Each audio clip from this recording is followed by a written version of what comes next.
Caldwell had summoned Nilfgaardian support. Meve assumed they were not far behind.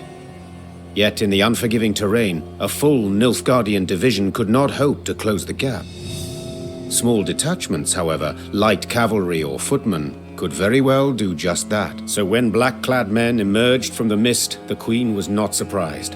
She ordered her troops to fall in, form up, and brace to defend the line. Yet the attack never came. The invaders stood silent, motionless, and Meve got a closer look.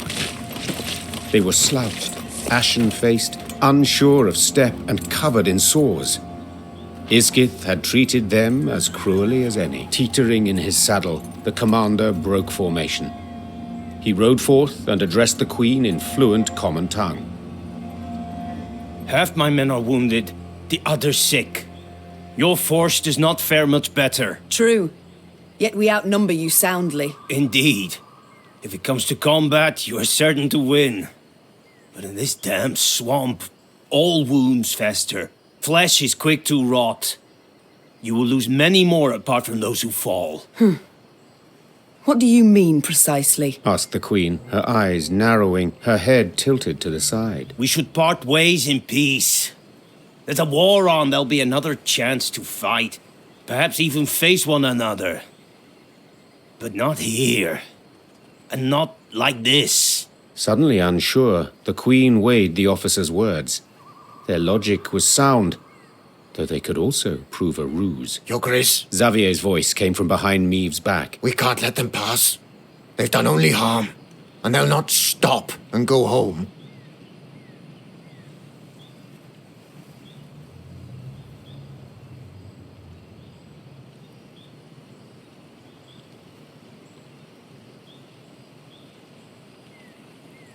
So be it. I accept. Meve answered after thinking a while. We shall cross swords some other day, beneath a clear sky, on solid ground. I will hold you to your word, Majesty. Replied the Nilfgaardian, then raised his arm in salute. The retreating Imperials marched past the Lyrians. Along the slim path, their shoulders nearly touched. Meve soldiers glared from beneath their brows, their eyes locked on the foe till the last vanished in the woods. Then, collectively, they let out a sigh of relief.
I smell a leak.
Ever have a stone knock out one of your teeth?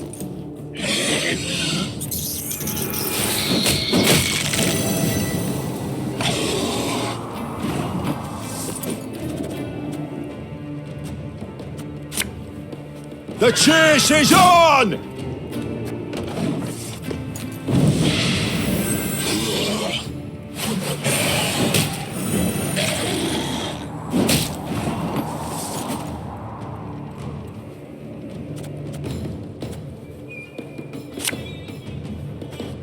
For you, pal! Anything!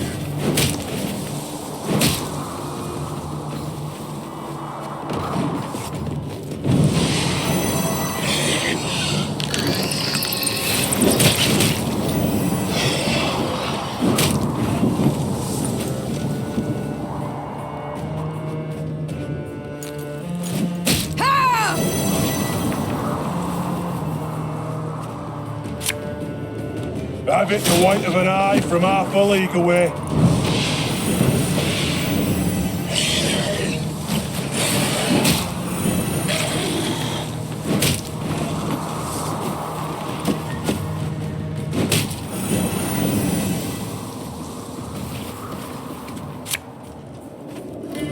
And just when you thought things were about to get dull.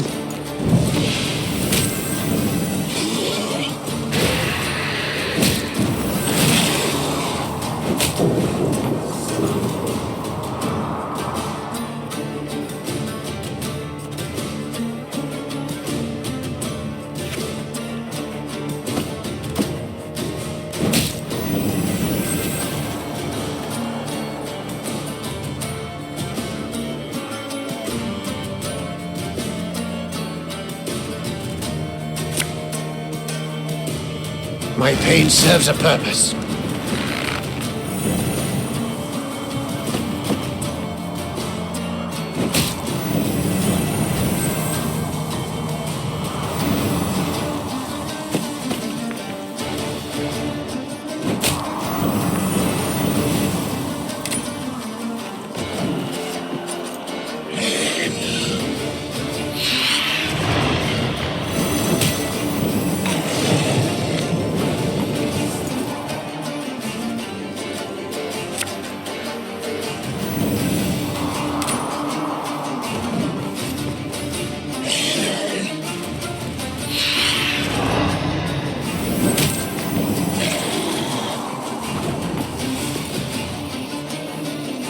Bigger they are, easier they are to target.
The Lyrian force had reached the very heart of Isgith.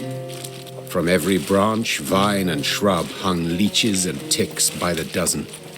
Swollen with blood, their abdomens glistened, glowing red in the misty air. Air so putrid it set Neve's head to spinning. She paused at a moss-covered boulder, pressed her flushed forehead against its cool surface. Her soldiers passed by, pallid, filthy, drained. She wished to say something, lift their spirits, but instead a cough rattled her breast. Suddenly, splashes all around Meve in the water, as if a rain of fist-sized drops had begun to fall. The Queen lifted her heavy gaze. Seemingly on command, ticks and leeches dropped into the warm, soupy waters, then clumsily wriggled off toward a dead alder grove. Meve knew at once what skulked behind the trees. Gurnikora, Isgith's mistress, Isgith's queen. Weapons at the ready! The Queen roared. Close ranks! The Lyrians quickly converged, formed a wall of shields, and crouched behind them. Terrified, they stared as a multitude of eyes flashed open midst the branches while revolting, muck-covered beasts rose from the gurgling waters around. Meve silently uttered a prayer. Hail, Melitele, great mother, maiden and crone, ever have us in your care.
Watch your heads!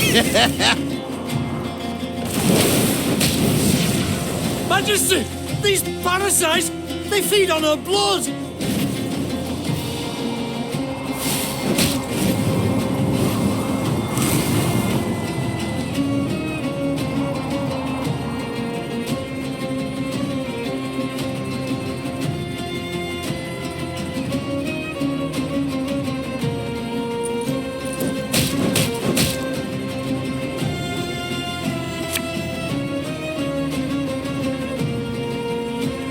Hey?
This could hurt.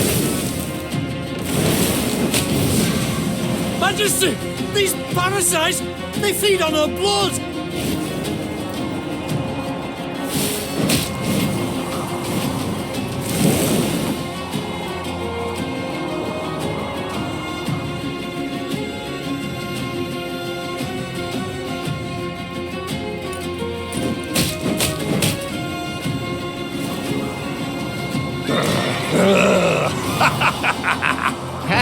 Not supposed to be any smoke.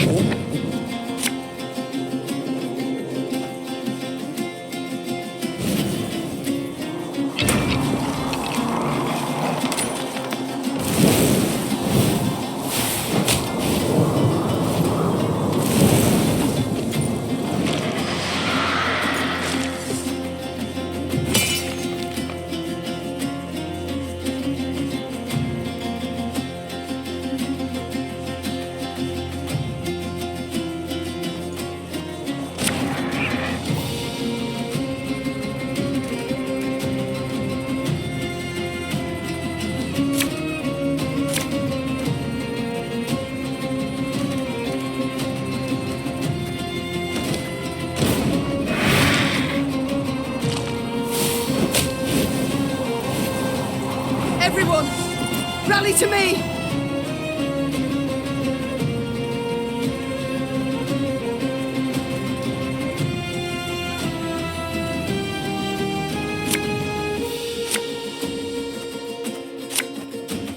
Blood washes away all shame!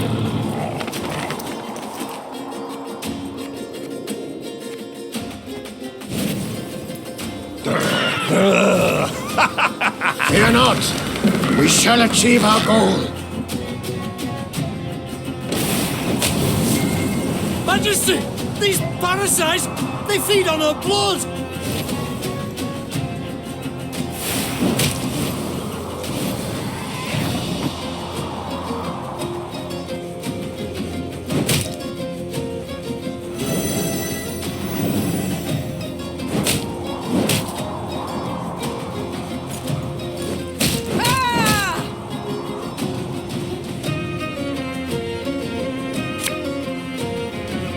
Ever have a stone knock out one of your teeth?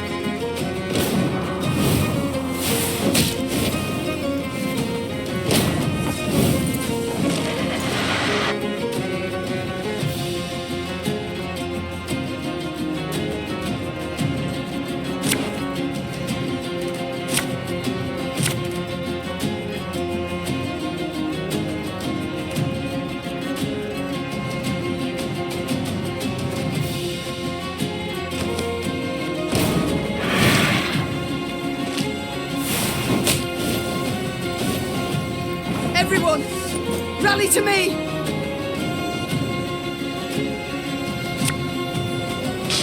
I smell a leak. Majesty! These parasites, they feed on her blood!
The Lyrian force had reached suddenly, Weapons at the red!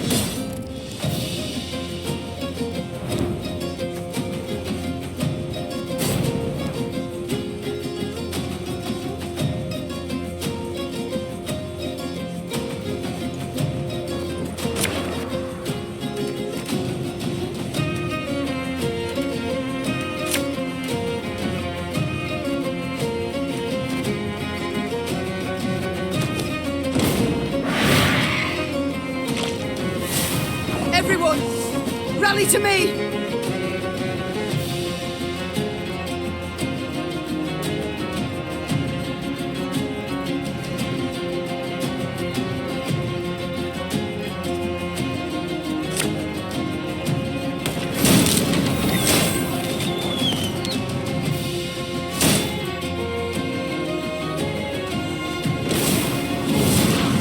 Majesty! These parasites, they feed on her blood!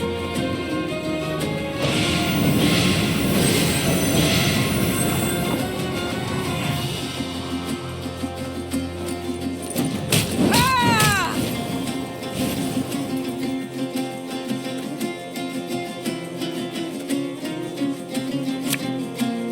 Hey?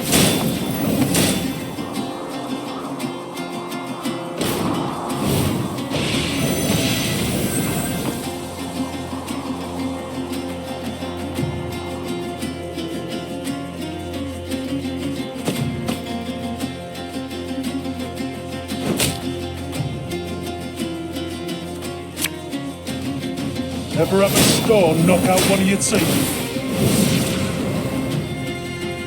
how quickly the scales tip.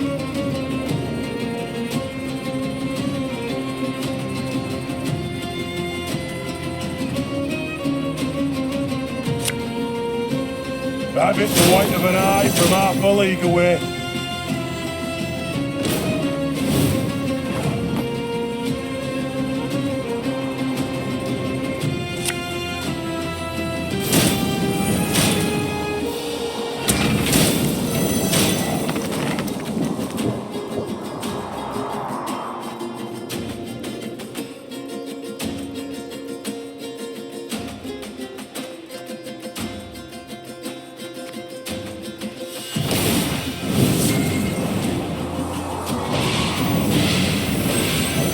These ghastly beasts can be slain. They can be overcome.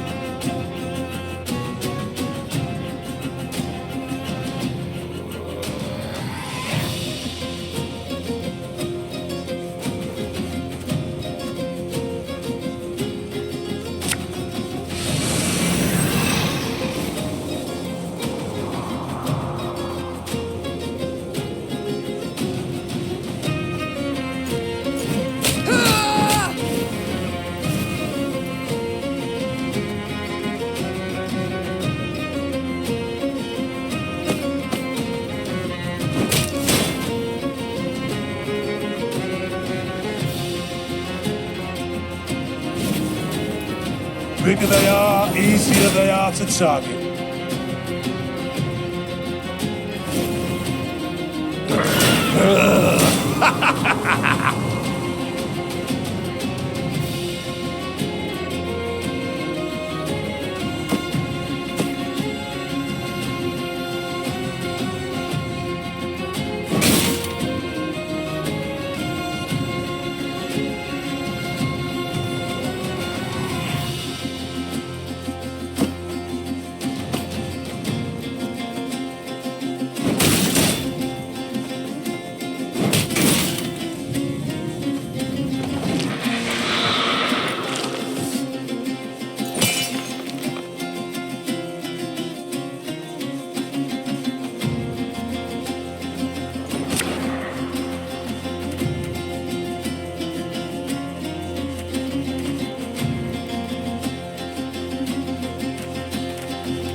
Everyone, rally to me!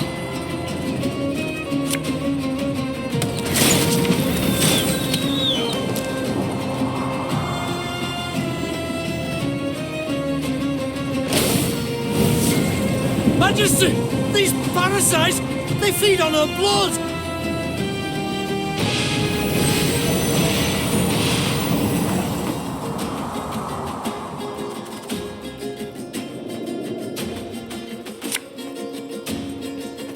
All right, that's no problem.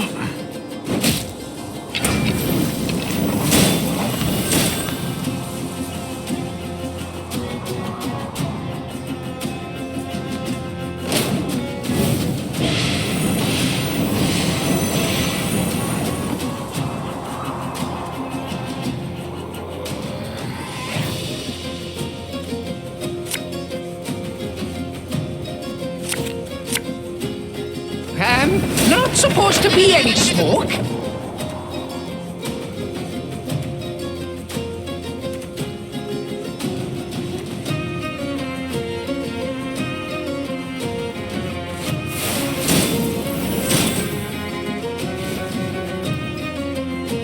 Yeah, yeah!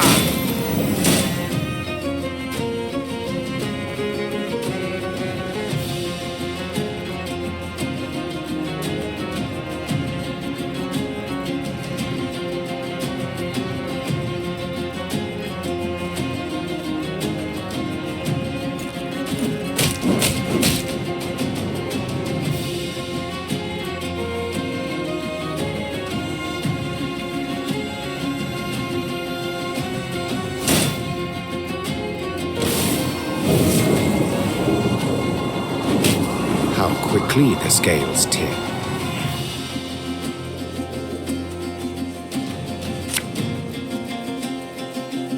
Have it the white of an eye from half a league away.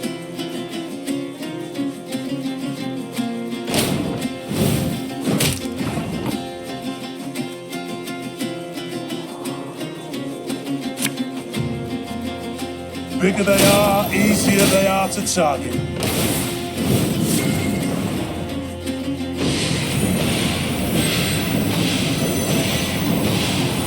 These ghastly beasts can be slain. They can be overcome.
My pain serves a purpose.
Discipline shall bring us victory!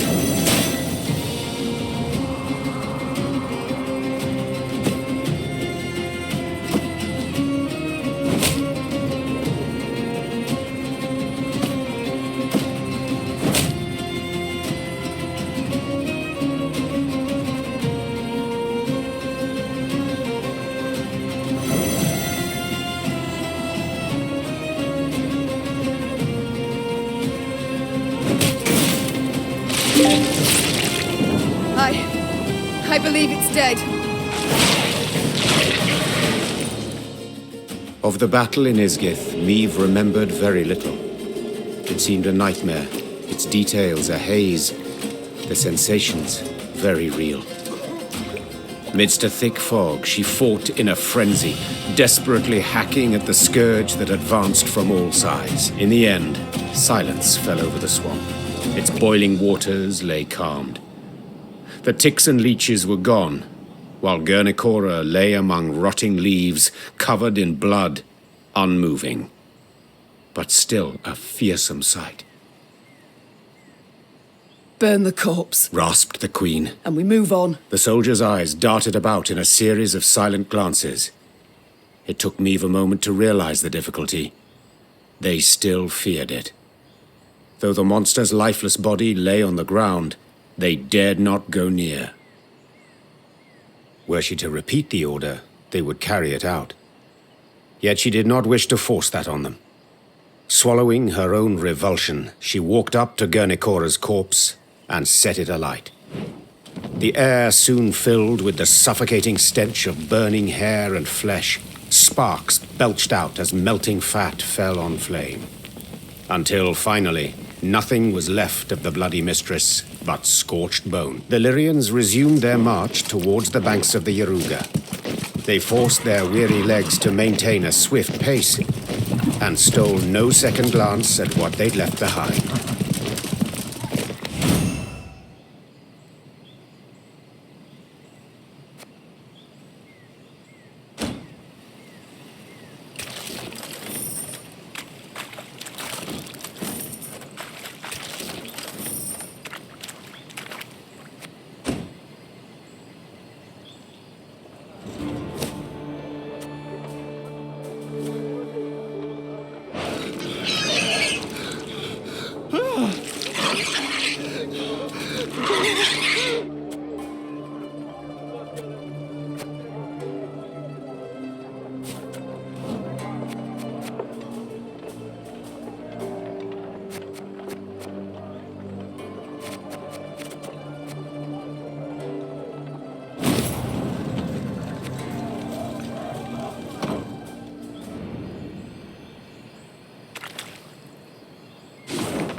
One day, the quartermaster approached with news to report. Alas, bad news. You're great. Our food stocks have near run out.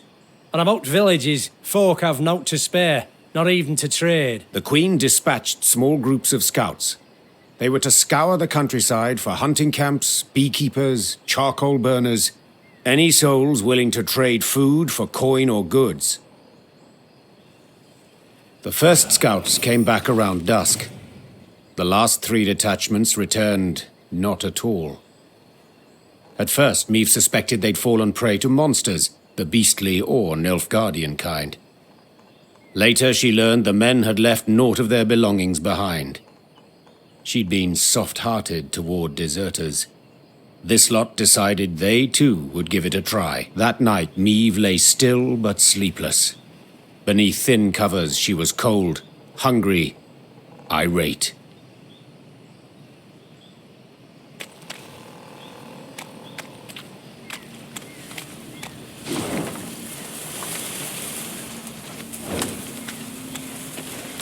Towering alders grow thick in Isgith, their crowns weaving an expansive canopy that obscures the sky. Any sunbeams to slip through this twisted thicket scatter in the milky mist below. Thus the marsh abides in a state of perpetual twilight, wherein a sense of time and direction are easily lost. As the force moved along, a glow appeared in the trees. The Lyrians squinted, their mouths agape in wonder. An orb hung over the water, pulsating, humming.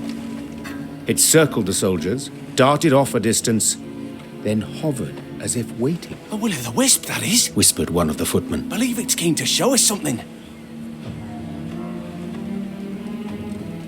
Meve knew the wisp could prove treacherous, lead them into a trap. Nonetheless, she followed, though not entirely certain why. Her soldiers seemed eager. She sensed they approved. Yet she was also simply curious. We follow it. Carefully. Weapons at the ready.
This could hurt.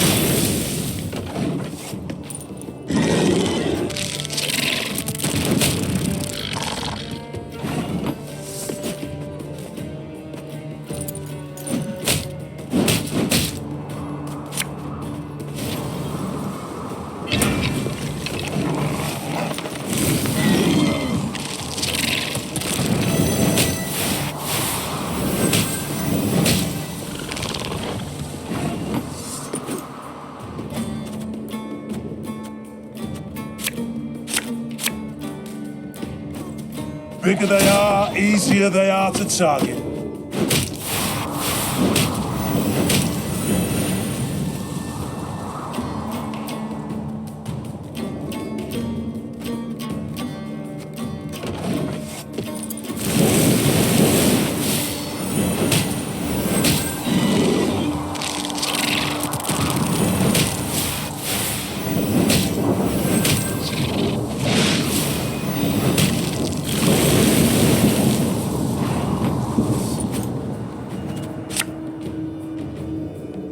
Thing about slings, they hide well.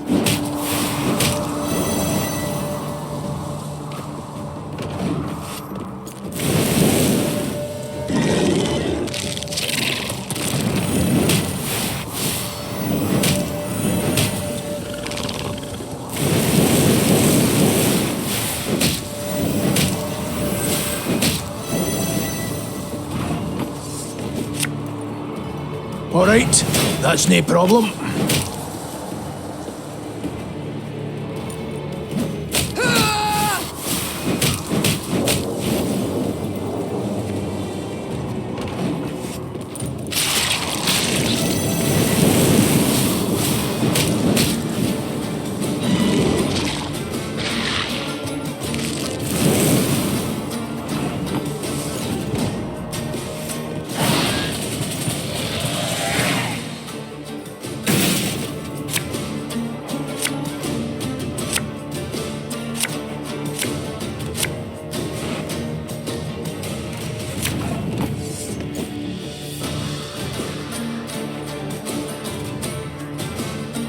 Watch your heads!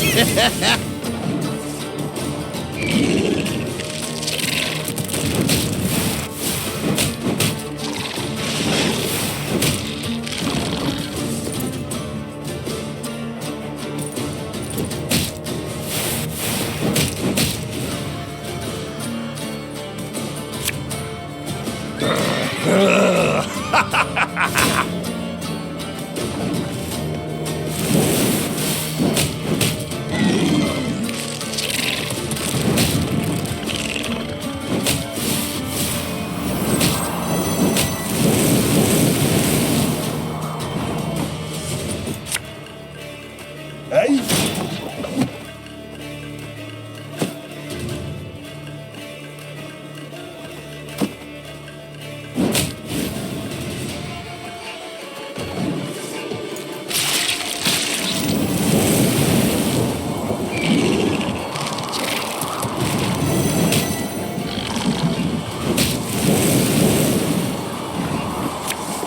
Ever have a stone knock out one of your teeth?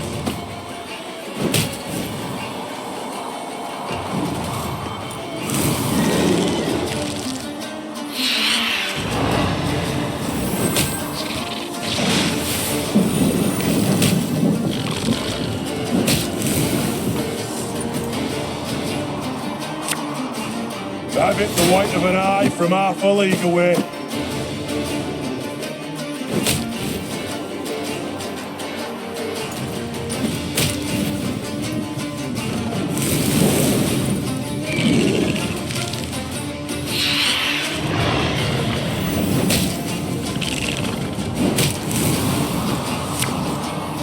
Her Majesty knows what she's doing.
As the wisp led the Lyrians down a narrow, winding path, Meve surveyed her surroundings warily. Beads of sweat emerged upon her brow, but her fears, in the end, proved unfounded. For at the path's end, the troops found what appeared to be a caravan's remains. Its wagons, rot-eaten, half-buried in the bog, had sat there for decades, perhaps longer. Despite this, gilded panels and scraps of silver-threaded fabric showed they'd once been rather ornate. Inside the wagons, the soldiers discovered many steel crates. Rust-covered but intact, they contained truly dazzling treasures. Sacks bulging with gold coin, pearl-encrusted goblets, exotic velvets and silks in beads. Blimey, the sheer amount. And here of all places. A footman muttered under his breath. Meve quickly pieced it all together. She too had once ridden in such a caravan, splendid and laden with gold, when she'd left her home to marry. The rest of the story was not difficult to divine. This was a maiden's dowry. She and her retinue lost their way. Isgith proved their grave, unbeknownst to any other. The wisp circled Meve's party, blinked several times, then faded into thin air. The troops resumed their march, and all seemed in order. Seemed, for soon several footmen were discovered to be gone. Greed had been their ruin. They'd grabbed too much. The loot had weighed them down, and the marsh had embraced them.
Yeah!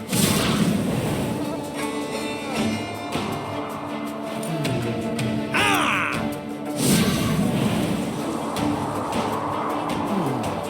Huh!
In evading Nilfgaard's banners, Meve led her force into Angren's wildest reaches.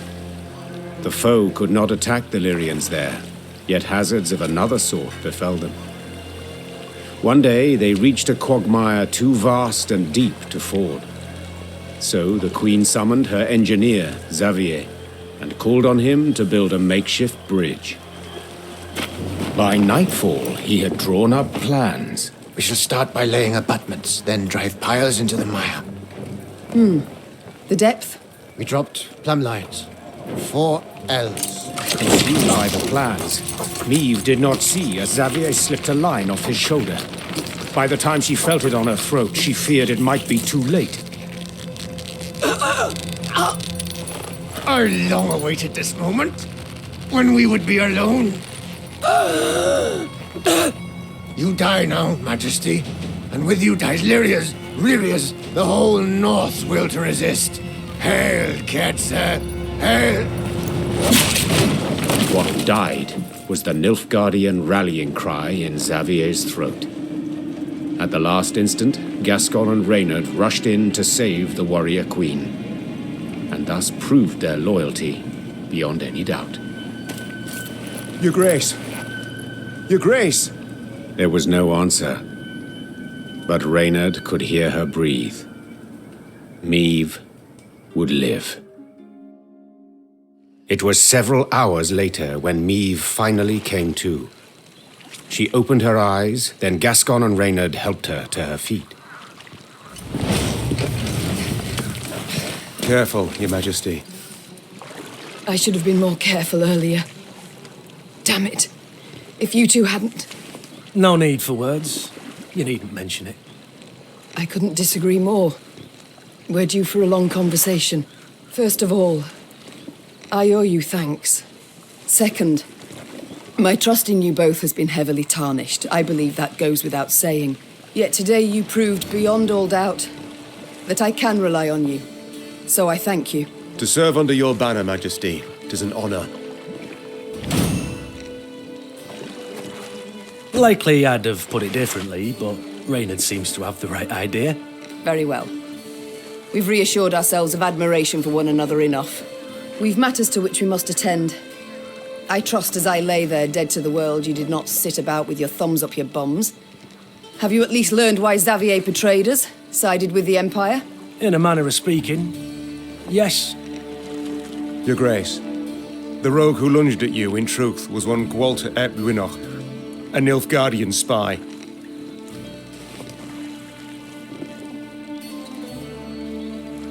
This discovery you made how? We found in his toolbox a concealed compartment, letters inside. Though encrypted, we managed to decipher them. They were the Grey Rider for you to read. The swine. An Imperial spy in my ranks this whole time. But to wait so long to strike, why? He'd only just received the order. Another letter in the box, signed by General Eb Dahi, stated, "To Gwalter ep Luinoch, eliminate M at first opportunity." Honourless bastards. They'll stop at nought. Now, Maeve, you'll gain nought by getting riled. No sense to it. This is good news, in fact. Is that so? Think. Ep Dahi had a spy in our midst. He knew our movements, had his eye on us, his finger on the pulse. He knew our plans, who we parlayed with, and yet he didn't order your assassination. For you posed no threat. Well, clearly something's changed. Congratulations. Nilfgaard fears you now. And rightly so. Just a moment, that makes no sense. He saved my life in Mahakam, on the bridge. He did, for he had to. In one of the letters we found, Ep Dahi orders Gwalter to watch over Elder-in-Chief Hoog. The Scoia'tael in the mountains was sent there by Nilfgaard to recruit dwarves, but their commander, the Vixen, they feared she'd attack Bruva himself, something Eb Dahi wished to avoid. Naturally. For someone else could seize power, someone not so neutrally inclined. Someone more likely to aid me, gods forbid. But we found him in the rubble at Rosberg, midst the ashes.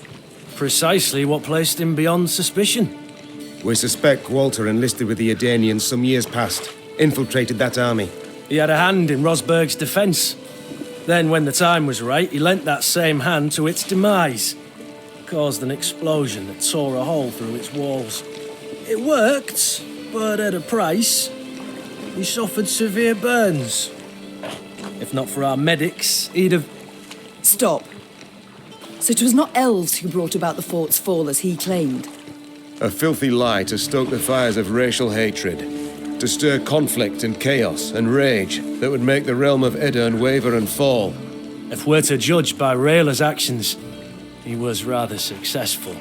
Bastard. Yet even so badly hurt, in such pain, not for a moment did he drop his mummer's act.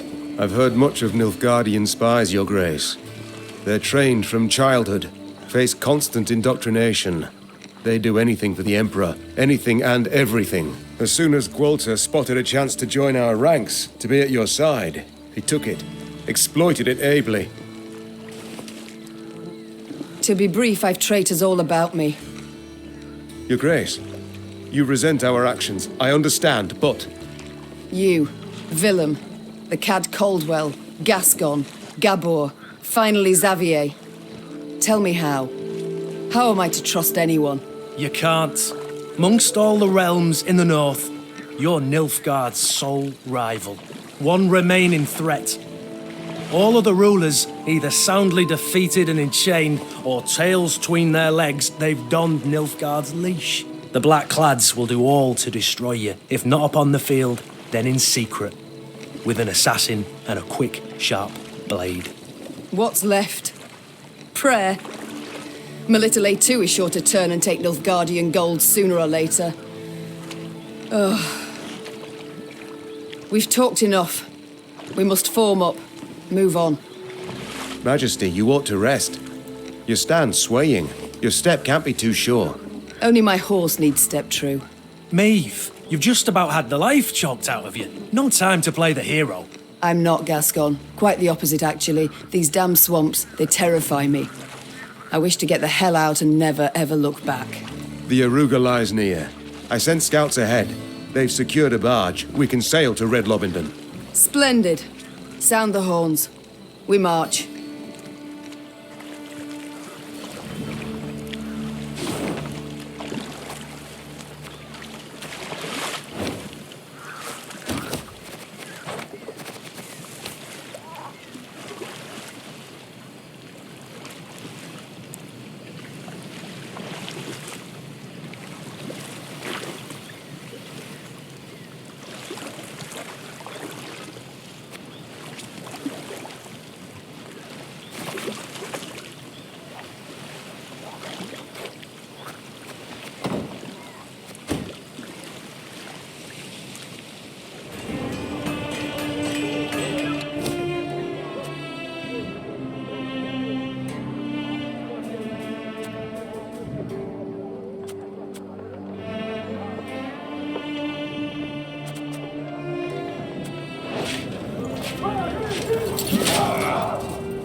Sandflies and mosquitoes blanketed Maeve's face and neck. She did not bother to brush them away. She'd been in Angren long enough to know more would come in their place. Your Majesty, Reynard called from behind. our scouts have returned. We've a large force of blackclads on our tail, infantry and horsemen, and they draw nearer. Blast! Maeve wiped away the sweaty hair stuck to her brow. What say you, Reynard? Shall we give them a fight? We're but a few miles from the river where a barge awaits. It makes no sense to battle now. Though near her strength's end, Maeve stepped up her pace. She could not wait to stand upon a barge deck and leave Angren's infernal bogs behind. Alas, in place of the promised vessel, they found only severed moorings. No! No, it can't be! Suddenly, Maeve drove her fist into the trunk of the nearest tree. Fortunately, a soft and rotted one. This isn't so! Your Grace, have mercy. I stepped away but for a spell. Croaked a scout, pale as a ghost. And thieves jumped out the underbrush. Fell upon it. Whole band of them. A white-haired warrior. A minstrel. And a lass what had a bow. Well, is that all? Interrupted Gascon. No vampire sat upon an ass with no saddle? You're cocked up, man. Damn it. Maeve, what now? The Queen turned back towards the swamp. Between the trees, she glimpsed a golden sun glimmering upon a banner. We shall discuss that later, Said the Queen, drawing her sword. provided we survive.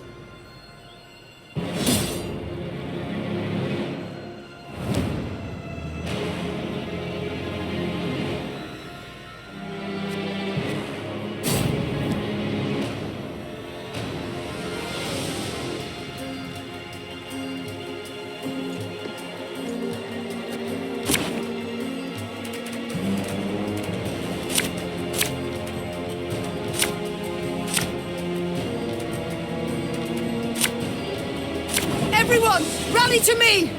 Drive them back!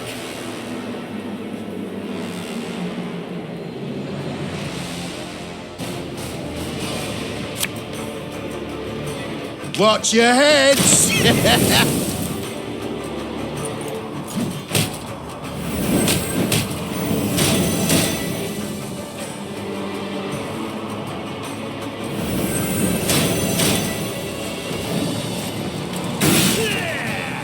Order!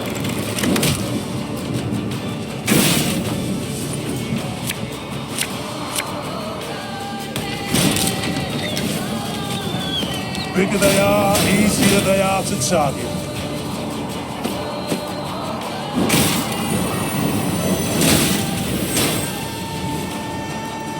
We'll catch them all!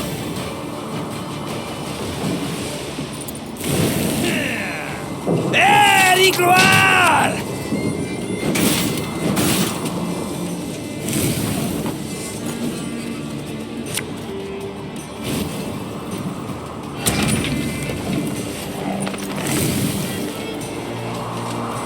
Your life is mine now. Catch!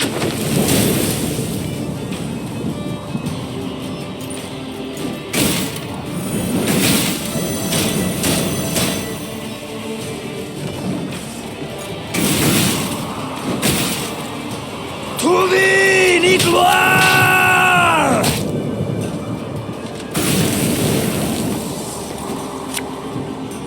Thing about slings, they hide well.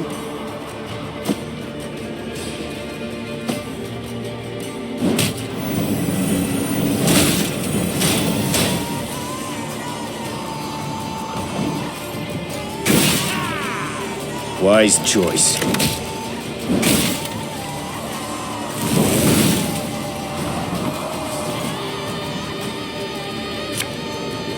Hey?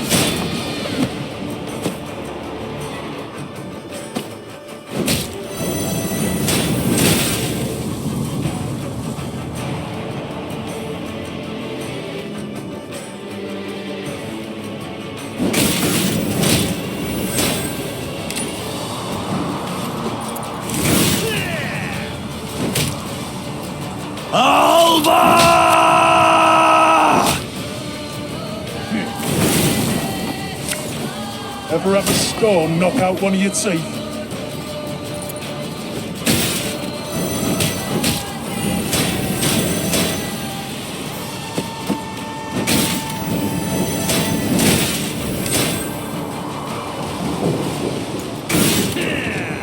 Order!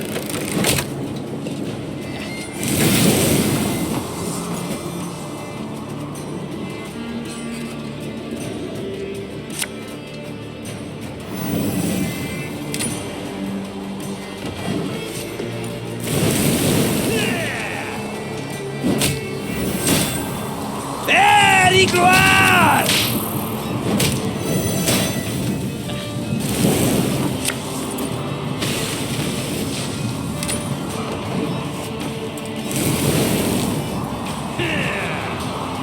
Nice Tedatu.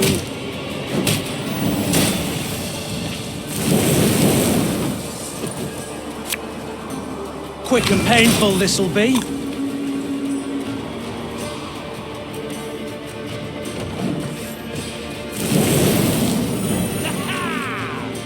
El Herzer.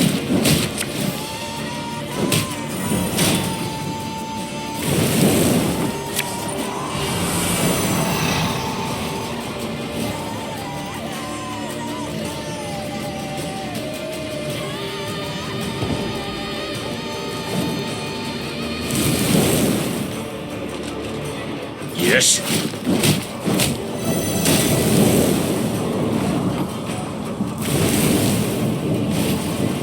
Hail, Kerzer!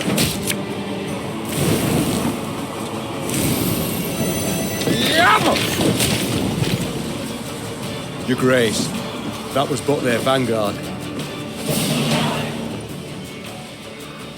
Near the battle's end, Meve faced a black-clad officer. Nimbly dodging his strike, she countered. The Queen's sword sank deep, the hilt rattling his breastplate. A rush of hot blood covered Meve's hands. The winged helmet toppled from the officer's head, exposing a sweaty face, gasping for breath. Nin! When? Before the Queen stood a ruddy-haired boy with long eyelashes. He was Willem's age, perhaps a bit older. His body slumped, then disappeared beneath the malodorous foam atop the murky waters. Niamh cast away her sword as if it had burned her hand. Majesty, what is it? Are you hurt? Reynard said, rushing to her side. No, I'm not. It's fine. Give the order to march. With no barge, we must walk to Red Lobington along the riverbank. Your Majesty, we must tend to the wounded. Use the rest of the day, I wager. We ain't time enough for that. Interjected Gascon. That was but the vanguard sent in pursuit to slow us down. And even so, they outnumbered us 2 to 1. What happens when the main force arrives? We must flee. Now. And abandon the injured, to bleed to death in the mud. Alas, Reynard, yes. Unless you'd rather we stayed and died with them. Gascon is right. Should Nilfgaard close the distance between us, we'll stand little chance. Phew. At least you've the sense to... But I would sooner perish than let my men rot in this accursed swamp. The medics will tend to all the wounded. Then, what will be, will be. I tell you what'll be. Snarled Gascon. Ep die, he'll take a butcher's hook and gut you. Then hang you from Lyria capital's walls. Yet, if this be your wish... Niamh waited for the medics to sew the last stitch, tie off the last bandage. Only then did she order her force to move out.